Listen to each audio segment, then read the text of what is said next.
Hello, distinguished ladies and gentlemen, my brothers and sisters, my friends and my well-wishers. I broke one day created well now for. It's still a biggest Z, MC, Ekerson, Okosisi, Ojoko Elinli.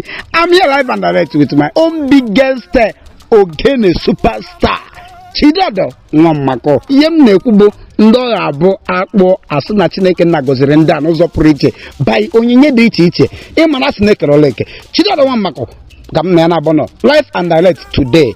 My brother Chidodo, Oga Masim Nkoma, Nikenere, all my fans. Can I call your fans? Can I do not just again? Can I call the Froganaya? I can make an SBT MC Ekerson. It's better welcome. No more. What a good be. As no one who no one give well. Oh, Ninja Zembagabo. Blaze but only Purora. Oga Dorganama. Oh, my phone. Bunze Jemba.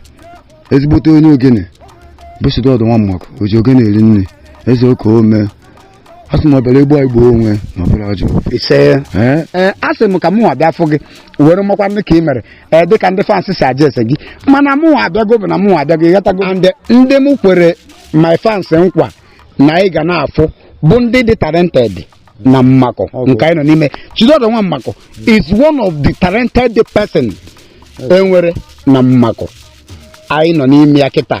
So biko mana Chidodo Mmaku mma m bịata ebe a were ndị fans ma hapụkwa ịnụ ka ya gị na onwe gị isi wee kwado ka ha makwa anụ gị ka m chọtara ịghọtago. Ọ ga-amasị m nke ọma na iji n'ofu ihe ịghọtago were gwakwa ndị fans m eziokwu na mama m bịatakwa n'ebe a wee hapụ ịnụ egwu ka hapụkwa ịnụ egwu ịghọtago. So chere na asị na ebe nwata na-ebe akwa ata aka na ọ bụrụ na nne ya nọrọ ya nna ya nọrọ ya ịghọtago. Aro bekene n'ọrọrọ bara Igbo bekene dị.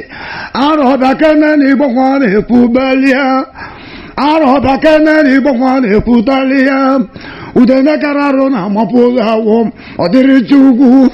Udene kararụ na amapụ ụzọ awọ ọ dịrịcha ugwu. Ebete ka Chineke aka n'ogwu tinye efe ozugogwe ile mma na amarụ n'oge dugwe m ukwu egwu oyi m nje ka nna aga m egbucha agwọ wee tụọla dị egwu ka njụa mba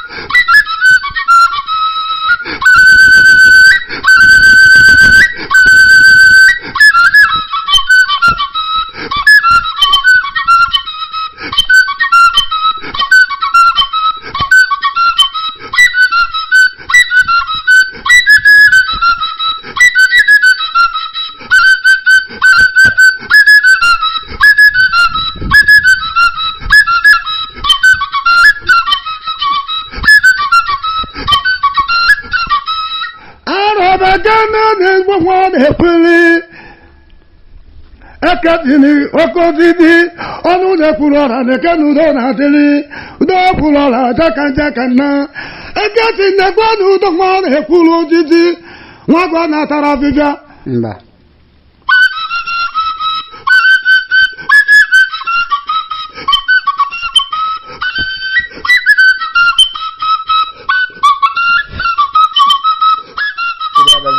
buto anyị ga na-ewetara unu akara aka dị na Mmaku.